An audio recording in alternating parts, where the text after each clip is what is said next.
Hello, കുറച്ച് നാളായില്ലേ കണ്ടിട്ട്. കുറച്ച് തിരക്കിലായിരുന്നു. ആ തിരക്കിൽ ഞാനൊന്ന് നാട്ടിലൊക്കെ ഒന്ന് പോയിട്ടോ. ഇന്ന് നമുക്കൊരു കഥ പറഞ്ഞാലോ. ആ കഥയിലെ കഥാനായിക ഞാൻ തന്നെയാണ് കേട്ടോ. പിന്നെ ഈ വീഡിയോ കണ്ടിട്ട് ആരും തെറ്റിദ്ധരിക്കരുത്. മേക്കപ്പ് ചെയ്യാനുള്ള അത്രമാത്രം സ്കിൽസൊന്നും എനിക്കില്ല.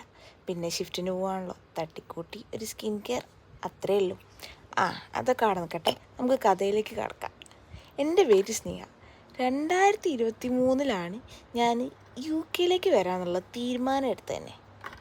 പെട്ടെന്നെടുത്ത തീരുമാനമായതുകൊണ്ട് ഒന്നും പ്ലാൻഡ് അല്ലേ.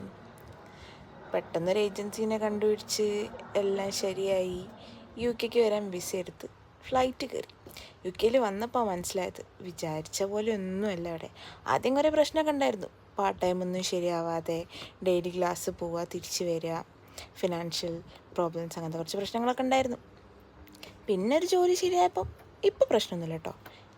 കുറേ പേര് പറയുന്നത് ഞാൻ കേട്ടിട്ടുണ്ട്, UK അതാണ് അങ്ങനെയൊന്നുമില്ല കേട്ടോ. പലർക്കും പല അനുഭവമാണ്. അടുത്ത ബാക്കി സ്റ്റോറി നെക്സ്റ്റ് വീഡിയോ. ബൈ.